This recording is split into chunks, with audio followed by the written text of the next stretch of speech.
you look at HUL today, it was a startup at some point. Somebody started it up. It's a matter of scale of how small your business is, how big your business is. Looking at business leader and wanting to say, I want to be Richard Branson is a bit foolhardy because Richard Branson had his own set of circumstances that he dealt with in a certain way. There is nothing that a book gives you separately from what a video does.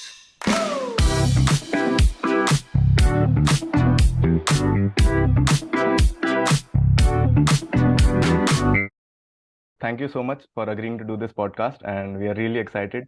My pleasure. And we devised this podcast, the BigSmall Talk. So basically, we wanted leaders to come on the podcast and share their journey, how the small steps in their life have made their life big and have made them achieve big things, right? So you are the qualify for that description.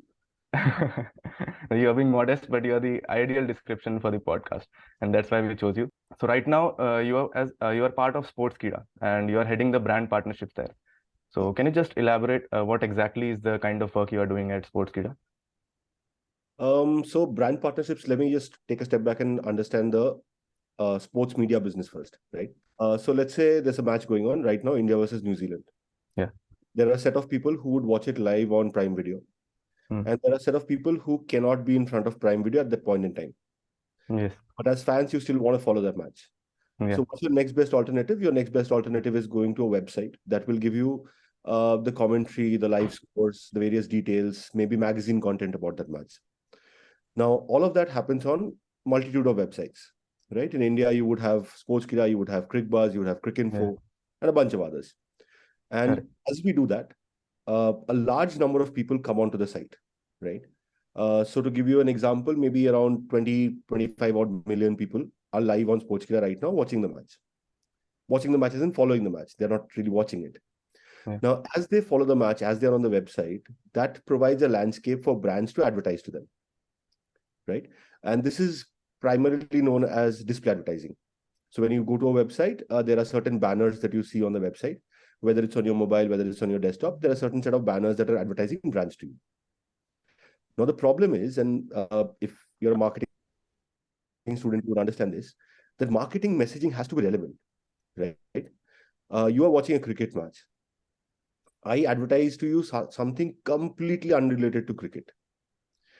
What it's going to do is it's going to fall on your blind spot. You are not even going to notice it. Today, as digital natives, we have trained our minds to overlook advertising. Your eyes kind of skip through the advertising. You go to the meat on the page, you go to the scores, you go to the commentary, you consume it, and then you bounce off. That is one. The second is any brand wants to shout the loudest that it can, which means you have more and more banners. And it gets to the irritating point where you open a website, you're bombarded with banners before you can even get to the actual content. And your mind has switched off, you want to go to another website, right? So the entire marketing spend for the brand becomes kind of pointless. So what me and my team at Sportskeeda does is we tailor solutions that can make brands more relevant to what is going on, right? So let's say you are on Sportskeeda, you are following the match on my live text commentary page, and a 6 gets hit. When a 6 gets hit in the match, I play this animation on my screen where maybe an animated batsman is actually hitting a 6. Now, when that animation plays, that does not look intrusive. You are not irritated by it, right? Correct. And when that happens, you kind of feel this joy in that advertising piece. So what we do is we tailor solutions according to the sports that the brands are using. We build stories for them. This can happen in terms of digital advertising. This can happen in terms of video as well, right? So let's say something like Dream 11. Their peg is dream big. And they have done TV commercials with elite athletes like Rohit Sharma and Jasprit Bumrah and others, where these athletes are telling you how they dreamt big as kids and how somebody helped them, right? Now, that is one way to go about it. But what we at Sportskeeda did is we looked at unsung heroes. We found 9 individuals who have completely lived their lives under the shadow of cricket, but they have never been given their recognition. There's somebody in Delhi who runs a slum cricket league. There's somebody in Calcutta who's curating the Eden Gardens pitch. There's somebody in Bangalore who is a bat doctor. He fixes the bats for people like Sachin and Sehwag and Ganguly, and he's done that for ages, right? Now, these people have not become famous. So when you tell their story, you really amplify the dream big positioning. And that is what we at Sportskeeda do at the brand solutions team. So when we talk to brands, we try and cater to them, their brand messaging using content solutions. Great to hear that. Definitely gives a lot of insight what the branding world is all about. So I like to take a step back and just want to know from you what sparked your interest in this branding and marketing field, because I've seen your profile and there's a lot of diverse work which we'll get on to later. But first of all, I'd like to address this particular question. So when I got into college, I was in an engineering college. I was doing civil engineering. I realized that more than the civil engineering part of it, right, more than the concrete and the steel of it, what really interested me in college was the part in the college fest, where I could be part of the quiz team, the debate team. I could go out to brands and kind of get them to sponsor our fest, and figuring out creative ways of doing that. If I could draw something, if I could write something that people would look at and say, wow, that's creative, that gave me a much bigger kick than, let's say, scoring 90 in an exam. Now, at that point in time, the whole idea of branding or marketing was not so well formed in my head. Correct. All I knew is if I do something creative and people enjoy that, that gives me a kick, right? That was the inception of it. My first job was with L&T. I joined L&T as a civil engineer. I was on a site. It's as far removed from marketing as you can imagine. Yes. This is a small village in Andhra Pradesh called Tadipatri. Tadipatri is known only for the cement plants there. It's a place where summer temperatures reach 52, 53 degrees Celsius. And you're just working on the site and doing stuff. But fortunately for me in L&T, after my stint at the cement plant site, I was moved into the regional office, where again had to kind of go to government clients, tell them how good L&T's construction was, and pick up deals. Now, as we are doing that, we are building presentations, we are creating collateral for those conversations. Even on site, when we would present to the client saying, okay, this month, these structures have been completed or this much work has been done, I would not be okay putting it on an Excel sheet. I would want to put it on a PowerPoint presentation. I would want to make it look good. I would spend some time on Photoshop trying to just make a construction presentation look good. Now, at this point, I'm interacting with people in various organizations within my organization who work in sales and marketing. So now I realize that within organizations, there are some clear distinctions, right? There is marketing, there is operations, there's finance, there's HR, and those functions become clear to me. And as they become clear to me, I realize that this is something I enjoy doing, and this is something I'm really ignorant about. So the natural next step is to pick up knowledge about it. And we in India, we have a lot of faith in our structured education system, and it works. It works beautifully. And which is why the next logical step was to go for an MBA. Now, in L&T, I was fortunate enough to be picked up as one of those 5 people in my batch who L&T would give a executive MBA to. Unfortunately, due to various logistical reasons, that executive MBA at L&T was being delayed. And I then decided to go ahead, write CAT and do my own MBA with a very specific view that I wanted to end up in the world of sales and marketing. Great. So definitely that gives us insight. Basically in the marketing side, it's all about people. And you have also worked in different geographies. So I'd like to point out your work during On Mobile, and you were serving as a business manager, if I'm not wrong, for curating the football content products. Am I right? Correct. Yeah. So I do want to get a good insight from you because it's a completely different geography, the Middle Eastern and the Africa region where you have served. So the customer behavior and the preferences also changes, and the cultural preferences definitely changes. Based on that, the corporate environment also changes. So I have 2 questions on this particular thing. One, how did you adjust to the corporate environment, if I may ask? And the second one, definitely, how did you devise the marketing strategy based on the different customer preferences? Okay. Let me kind of tell you how I landed up in Africa. Sure. I was in On Mobile. I was working in the Bangalore office, and then an opening came up in our Nairobi office, and it had nothing to do with football.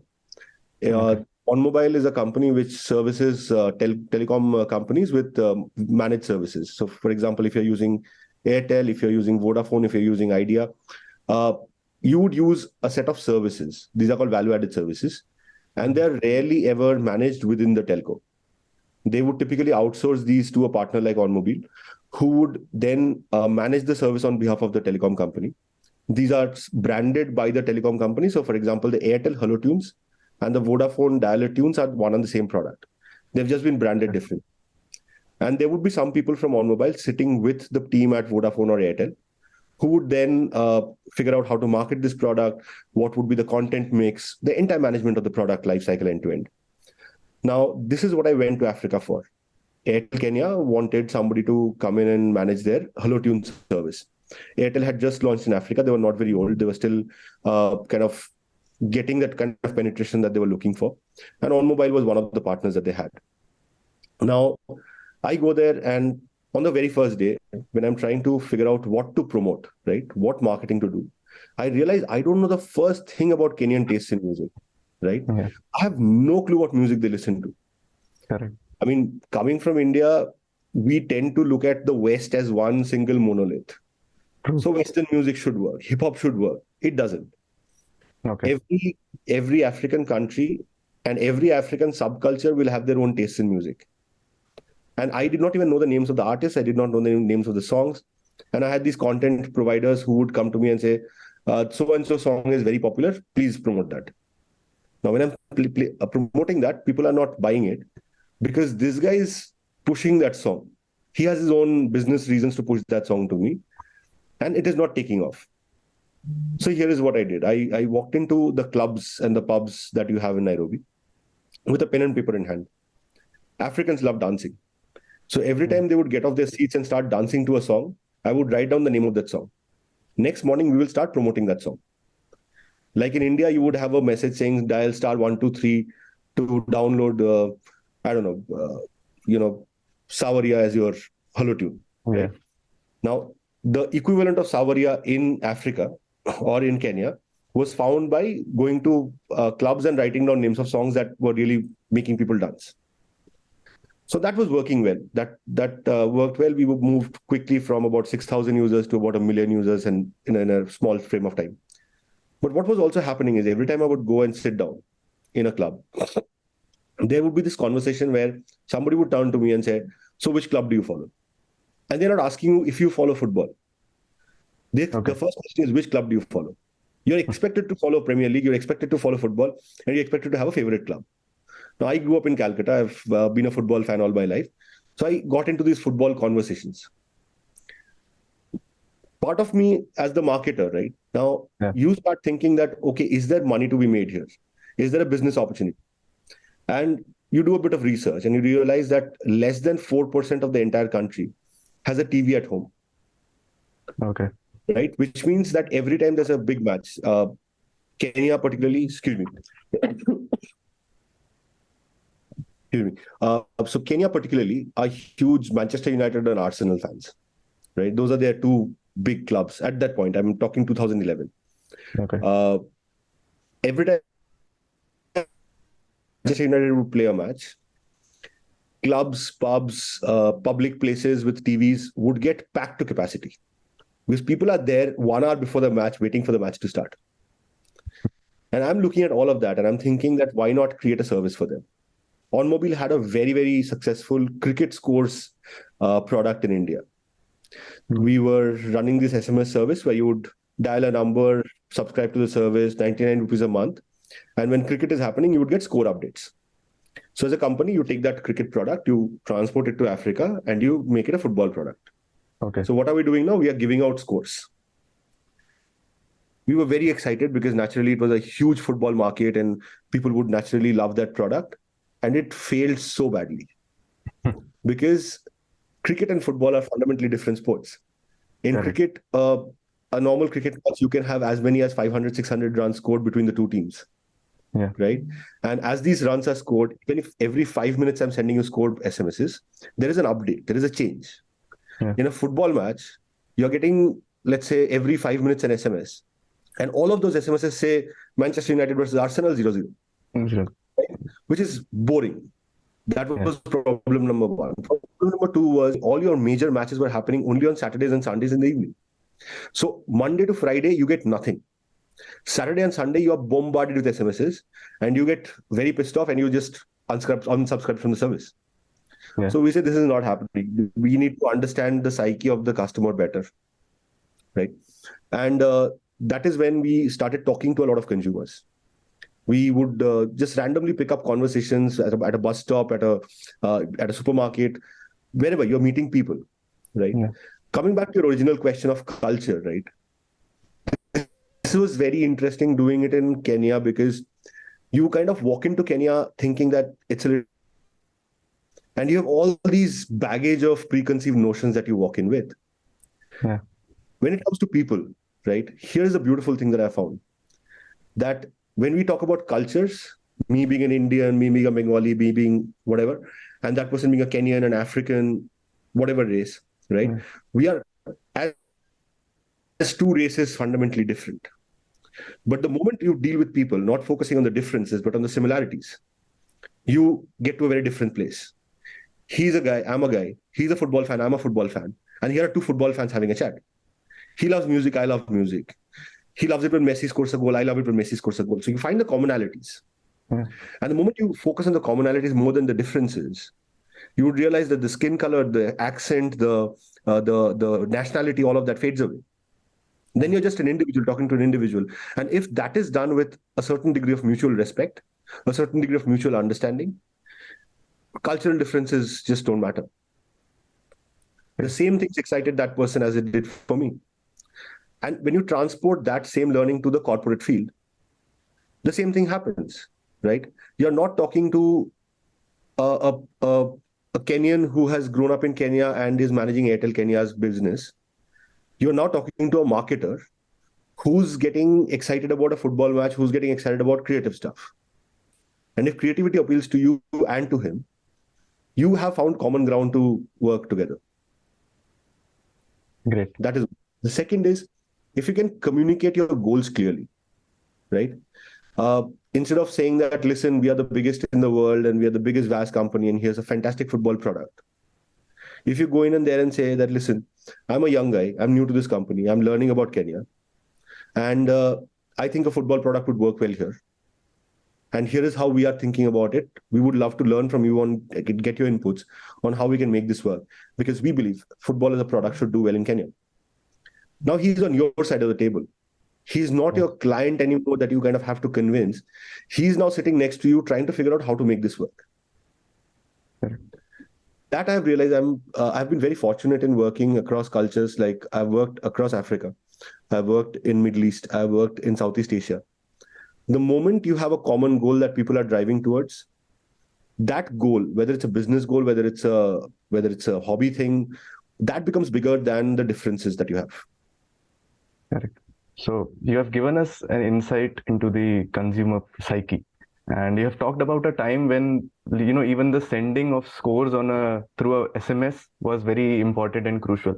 But we have come in a age now where everything is related to social media, and we are thoroughly engaged on the social media. So what kind of influence do you think social media has on sports? And also we have seen like the sportsmen have become the best possible influencers there are. So people are mostly influenced by whatever the sports persons are doing all around the world. So what is exactly the role of social media in, especially from an Indian perspective, if I talk about, so, and if I take the sport of football, so there's a lot of change. Like I started following football when I was in 8th standard in 2008. And that's when I saw Manchester United and I was like a fan, sold. I was sold as a fan. So now I just want to know, like over the years, I have also observed this change and you have been in the industry directly. So what kind of changes like over the years you have observed, and where do you think is it going? Like, is it going the right way, or we are becoming too much dependent on the short form content, and maybe the distraction will be there somewhere. We won't be associated much to the sports, if I may say. There is no right or wrong to it. That's the beauty of consumer behavior. Yeah. You cannot create consumer behavior. The best you can do as a marketer is understand it, predict where it's going, and adapt to it. In terms of sports and social media, uh, what we are seeing is the rise of the second screen, right? If I go back to our earlier sports consumption, the sport would happen on a TV, the sport would happen through a radio, the sport would happen at a stadium, and you are a passive consumer. Correct. right? You are sitting back, you are at a distance from the sport, you are hearing about it, reading about it, watching it. That's your role. There's not a lot that you are doing with it. Now the position of the fan has changed. The fan is now on the pitch, right? Yeah. On Geo Cinema right now, if you're watching the World Cup football, you can change camera angles. Yes. You can change the point of view from which you're watching the match. That's how immersive the sports experience is becoming. So the fan is not in the stands anymore. The fan is sitting next to the batsman while he makes a shot, standing behind a footballer when he takes a penalty kick. That is what social media and technology has done to your consumption of the sport. Now, whether it's a good or bad thing is a moot point. How it shapes up is how it will shape up. Whether in our perception we call it good or bad is a different question and a different debate. And I don't think a very logical one. In terms of social media, right, there are changes that have happened at two ends. The consumer has become more immersed in it. Now, today, when you're watching the match on TV, you have Twitter open on your phone and you're tweeting about a particular shot, tweeting about a referee's decision. You are perhaps watching Cristiano Ronaldo play for Portugal at the same time on your phone. YouTube is open and you're watching what he said to Piers Morgan about his teammates in Portugal team. So there's a second layer of experience that social media has brought on, right? That is what it has done to the fans' experience. It has made it more immersive. It has made it more engaging. If you are playing a fantasy league, let's say, right, you're constantly opening your fantasy league app and checking your fantasy league scores as the match is going on. On the other side, on the business side of things, is I see the bigger change in the teams of yesteryears, right? You don't have to go very far back. Even if I talk about Maradona era of Napoli, the fan would get to see Maradona when Maradona makes an appearance on a TV interview, which would typically be before or after a match, right?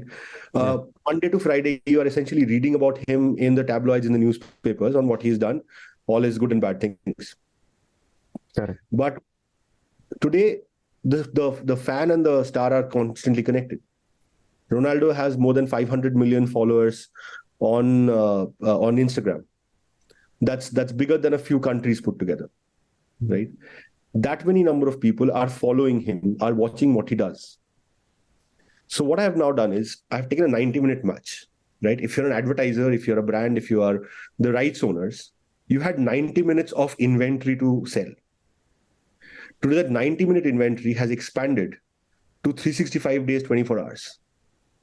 Correct. Now, if Ronaldo on his Instagram, while talking to you, while making a reel, opens a can of Coke, that's a Coke ad, right? If he's just standing in front of a Hermes shop and delivering something, that's a Hermes ad, right?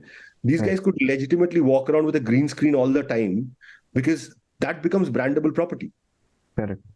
So for the teams, let's say, for the clubs, now the conversation is not about perimeter boards and jersey branding anymore. It's about saying, okay, my athletes have collectively got so many followers. Correct. United buys Ronaldo, and the jersey sales pay for his transfer. Yes. Right. So that is what it has done to the business side of football. We have developed an understanding of inventory that lives beyond the actual sport performance on the ground. Yeah.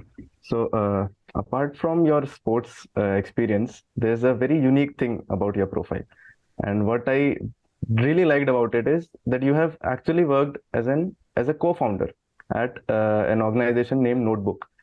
So can you just share your experience there? And the most important question I would like my viewers to get an answer to is, because there are a lot of founders and co-founders developing in India as well. The ecosystem is brewing. So I just want to know, like, there will be a lot of challenges which you face as a co-founder or founder. So how did you tackle those? And what would be your advice for the founders and co-founders that are, getting on the track and starting up? So can you share something about it? Sure. Anirudh, the thing is, by hobby, I'm a biker, right? I love riding my motorcycle. I have ridden across almost every state in India. Even when I was living in Africa, I did a few long rides here and there. Now, in my travels across India, what becomes very apparent to you if you are somebody who's observing people around you Yeah. is that there's a massive education gap that we live in with this country. Yes. Because on one hand, you have a trajectory where you go to an elite school, you come into a good college, you go to do your MBA at Symbiosis. Maybe perhaps you will end up with a degree abroad as you go on in your career, right? That's the urban India, that's the elite, affluent India. There is another track where there are schools where there are just two rooms. One room is housing classes 1 to 5, this other room is housing classes 6 to 10. There is one teacher who's mostly absent. Part of that room is also being used to store building materials and cement and bricks.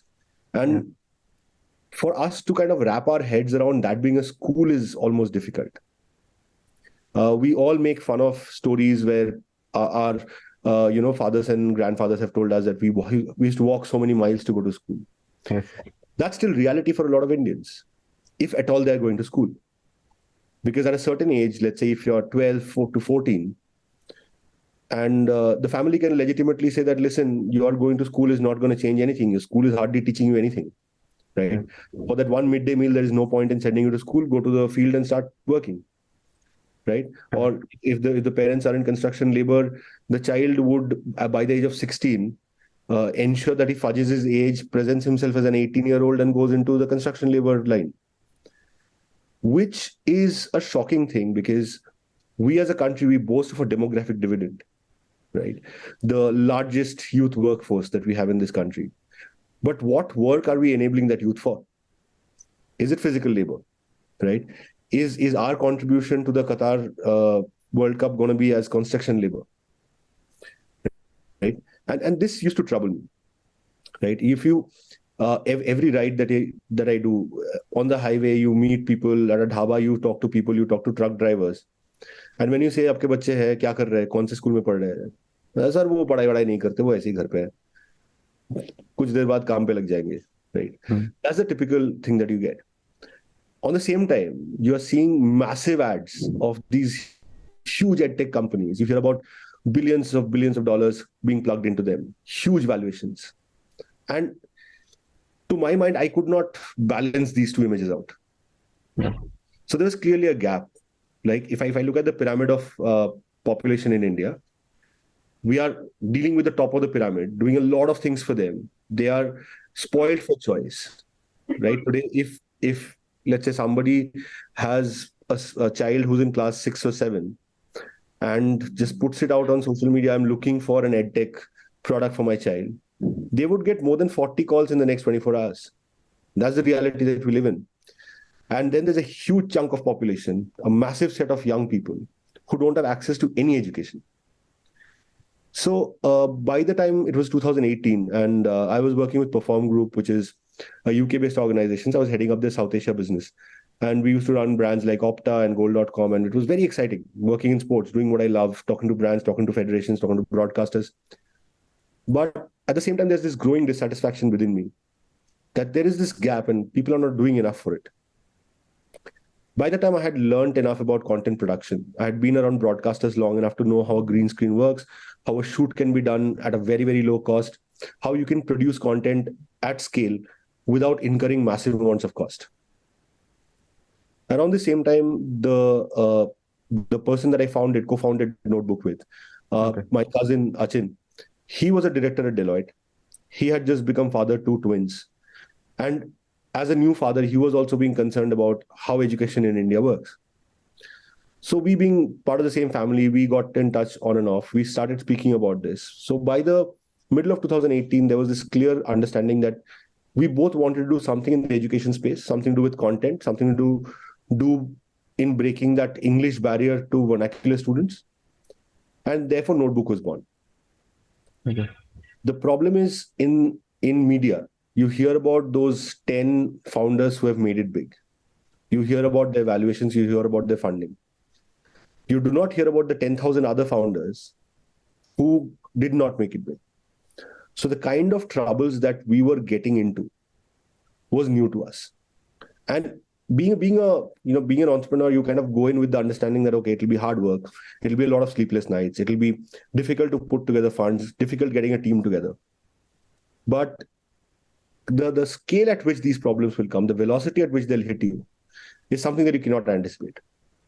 And if people are listening to this who have entrepreneurial plans with themselves, here is something that they could take away. If you have a revenue estimation for yourself in, let's say, 3 years' time, divide it by 4 to make it realistic. If you have an estimation of the cost and troubles that you'll have in 3 years' time, multiply it by 4 and it'll be realistic, right? So that's how the economics of it works. Great. Definitely, that would work as a great advice. But talking about this startup ecosystem itself, what is one thing which you feel like still is not being worked upon from an Indian perspective? Like definitely the government is maybe taking some steps in the right arena, and people are also being encouraged to follow their own passion and found something or co-found something.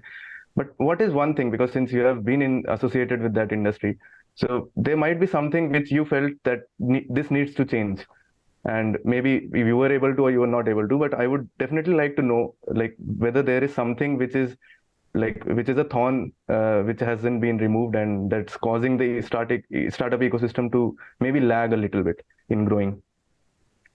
The first thing that I would like to kind of change about the startup ecosystem is the thought and belief that it's a separate ecosystem. Right? A startup is a business in the making. Correct.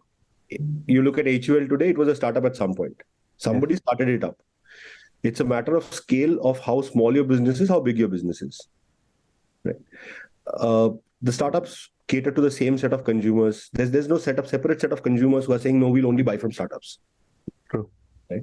You've never gone into a supermarket and say, okay, here's a pack of chips and here's a pack of chips. I'll pick up the chips that are coming from a startup. That does not happen. So there is no startup ecosystem as such. You live in the same business ecosystem as the larger companies do, which is what makes it so difficult, right? If you had a separate ecosystem, then you have a level playing field. But in the startup, it's always a David versus Goliath story. I mean, as an edtech startup, if you had to bid on Google on, let's say, online education, there are already multi-million-dollar enterprises out there who've raised the bid value to such a huge extent that your cost of customer acquisition just goes through the roof. That is one. Second is we have glorified startup as this very fancy, shiny, very, what can I say? Very, very hip thing to do. Yeah. Right? Family businesses where somebody once said that here are some oil seeds and I'll put them into a grinder and get oil out of it and my family will have an oil business. They were also starting up, right? Correct. But the difference being they were doing it cash flow first. That I'll get X amount of oil seeds, I'll spend Y on the grinder, I'll put amount of money into packaging and selling, and I'll have to make all that money back. Yeah. Whereas we have been through a period where things have been on a cash burn mode. The belief that if you can be big enough at whatever cost, if you can achieve scale, even if my cash flow is completely negative, if my P&L looks all red, somebody somewhere will find value in that and fund me. Yeah.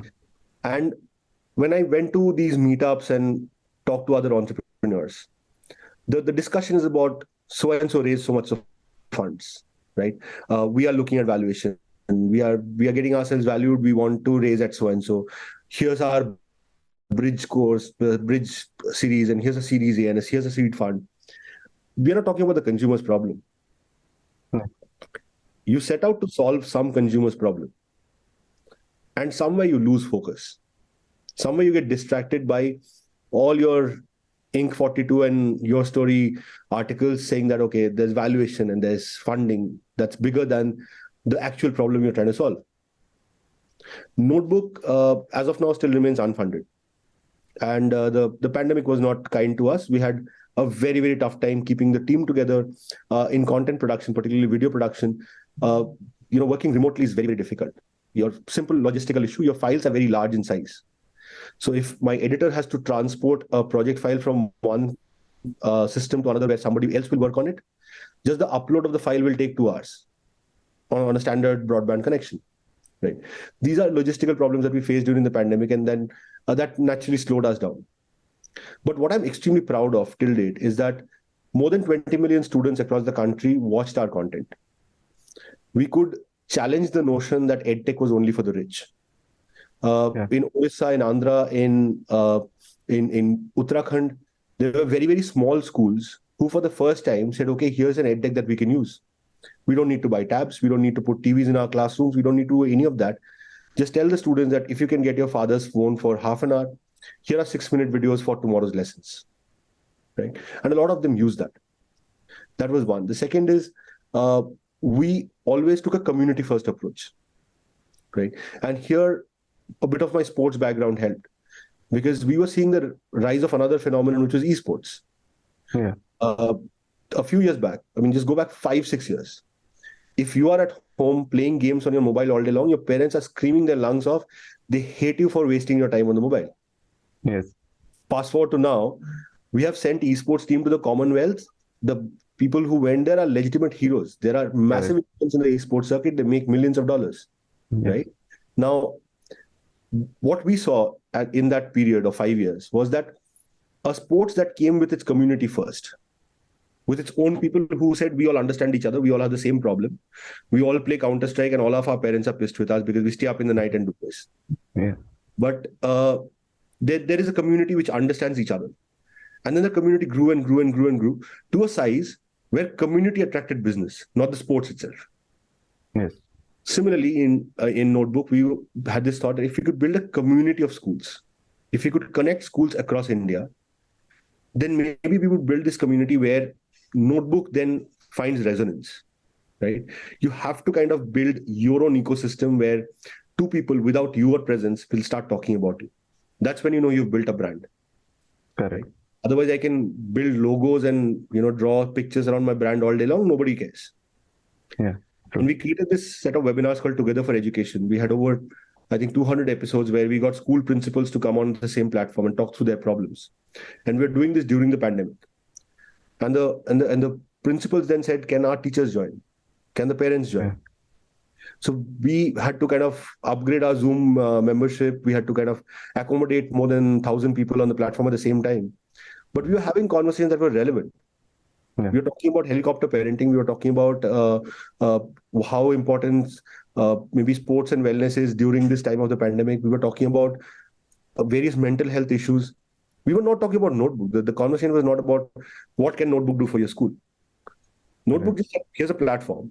We will moderate a discussion on so-and-so topic. And we were doing this twice a week. And I think that in itself, right, was a huge service that we could render. Yeah. So definitely through your story, we can see that there will be highs and lows throughout your, life journey, career journey as such. So there would be certain inspirations which you have, like maybe some idol or some instance which has inspired you. So I would like to know, since you have mentioned the COVID pandemic as well, and you have had your highs and lows, what was that one thing or one person which has kept you motivated throughout, so that we may come to know like how you have overcome your challenges, and it might definitely help some viewer.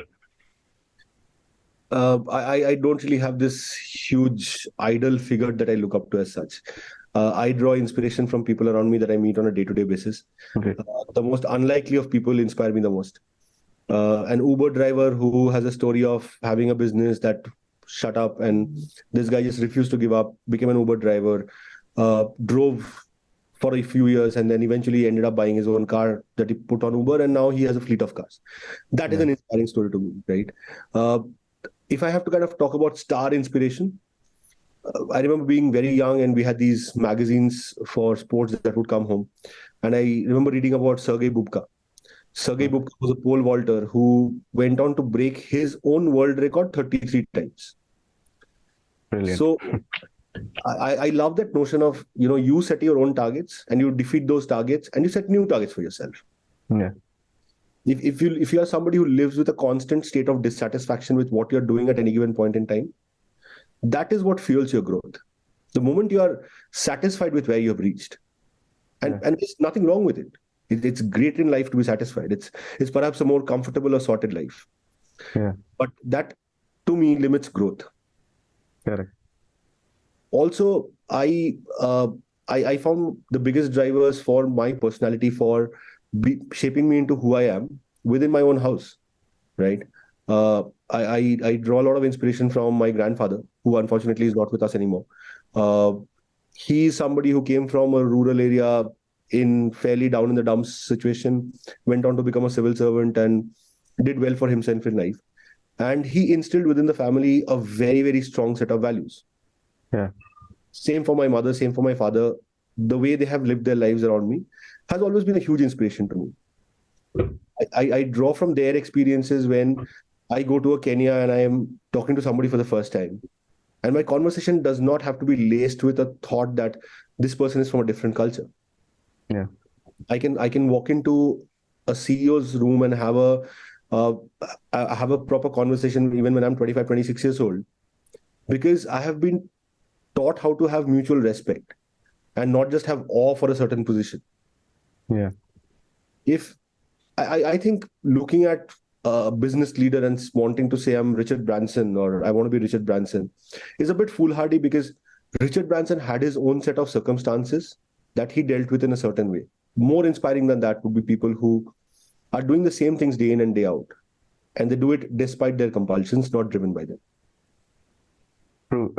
Those are actually the best possible words I could hear, and that's the reason we have you on our podcast today. And for the past 40, 45 minutes, we have obviously got a good idea about your professional and some personal experiences as well. I have three, four questions planned specifically to know more about you as a person. So it's kind of a rapid fire, but I don't need you to answer them quick, but I do need an explanation why the Right. answers are the ones you have given. So the first question would be, what is the biggest challenge you have had in your life? Losing my mother. Okay. Back in 2016, she passed away with a very, very sudden heart attack. There was no long run illness. And she's been somebody who's inspired me on to do things, take risks.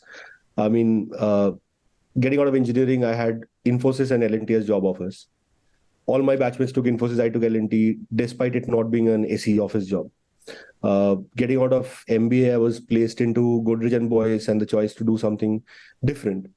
And she's the one that said that you're young, you don't have too many liabilities. Go do what you want to do. Go find yourself, right? She's somebody who supported me when I wanted to do my first cross country long ride. When the rest of my family was saying, no, no, it's too dangerous, right? So losing her was a massive, massive blow.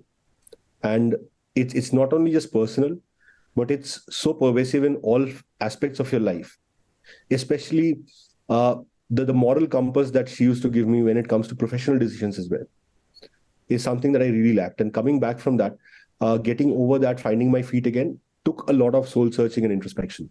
That was a difficult time. Truly, I can definitely understand because, like, as someone who has lost a loved one in the recent past, so I can truly understand how it feels, and definitely takes a lot of spirit to bounce back and do what you have done over your career. So Sorry to the hear that. second question would be, what are the books you would advise the MBA grads to read? Because we certainly don't focus much on books as of today. But yeah, if possible, then what would you advise? Why would you want to focus on books at all? That's what, that is the question. So actually, in the past, I have seen a research where they have mentioned that the short form content is what the people want today. But somewhere I feel like even I don't read much books, to be honest. But I feel that if you have that connect with a book, you will definitely have something more to offer, not just to the professional part of your life, maybe in the personal journeys as well. So if at all there is something, You're a marketing student, right? yes, Yeah. So you understand the difference between snob and bandwagon behavior. no, not really. Snob I understand, but bandwagon, Snob behavior is when I do something because nobody else is doing it. yes, I follow Formula One because it's cool, and yeah, not too many people are following Formula One. correct, Then there is bandwagon behavior. I yeah, do it because others are doing it. yeah, okay, Everybody saying Maruti has the best service, and I'll buy a Maruti car. So when I'm buying a car, I'll also go towards Maruti, right? okay, So that's snob and bandwagon behavior. mm, Today we live in a world where there is a certain snob value to glorified nostalgia. okay, There is nothing that a book gives you separately from what a video does. I have taught myself video editing, video creation, about blockchain, about a ton of things from YouTube videos. Yeah. If you have a curious mind, you tend to pick up from whatever medium is put in front of you. Whether it's a 6-inch screen, whether it's a 42-inch screen, whether it's a white paper, doesn't make any difference. Yeah. Right? It's just that I would say if you're kind of reading a book, if you're watching a video, don't limit yourself to one source. If you're trying to learn something, if it's a movie that you want to enjoy, by all means, that's a separate story altogether. But if you are really trying to learn something, if you're trying to educate yourself, right, don't limit yourself to one source, because there is too much of content that is put out there, and not all of it is very legitimate. Correct. So let's say if I have to kind of learn about NFTs today, Yeah. if I'm watching one YouTube video on NFTs, please back it up with another 2-3 different videos from 2-3 different sources. True. Yeah. Yeah, that is what would make it a little more holistic for you to excuse me. Sure. I've been traveling for a few days here, and moving from city to city does wonders to my health. Yeah. So, as I was saying, if you can kind of break that echo chamber, not only look at things that social media is recommending to you and breaking patterns, right? Look at videos from maybe different nationalities. If you're learning about blockchain from an American video, look at blockchain from an Indian video or from a British video or whichever other country's language you understand. But have opposing views, have that kind of discourse happen in front of you if possible. That is one. Second is in terms of books, the one book that I swear by is Philip Kotler. There is nothing in marketing that is outside that book, right? Somehow the gentleman managed to put everything that is important in marketing into one single book. And I think if you're marketing, if you're a marketing student, and if you can take away that one bit from that book that says consumer is at the center of all your marketing, Yes. that I think has you sorted. That has you covered. Besides that, if I'm talking about books that I have drawn from, in all honesty, are comic books.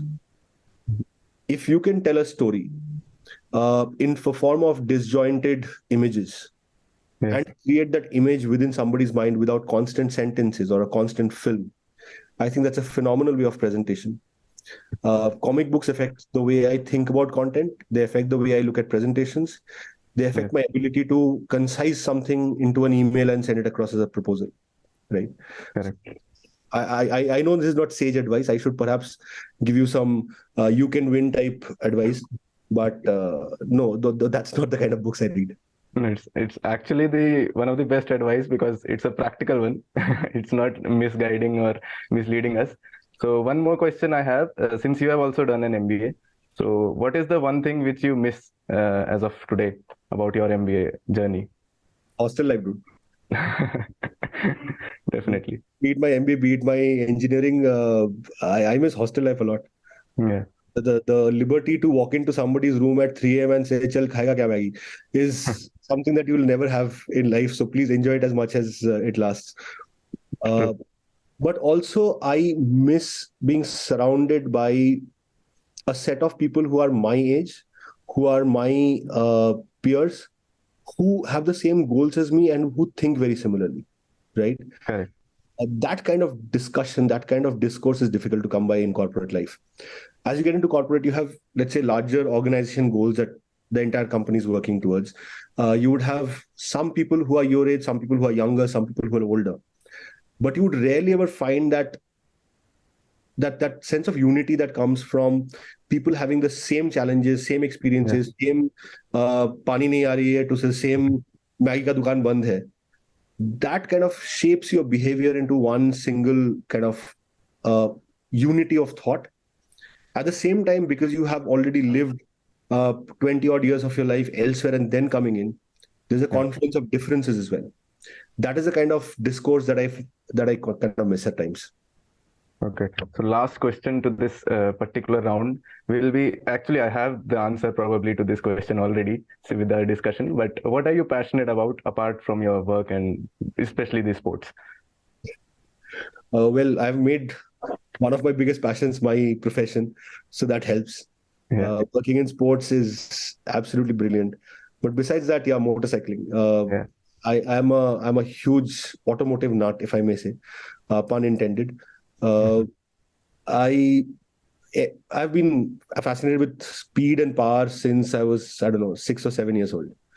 Okay. And uh, I've been very lucky that I grew up in that generation where, as a child, the only cars you would see on the road are Ambassador and Fiat, and the only bikes you would see are the Enfield and the Rajdoot and the CD100 SS.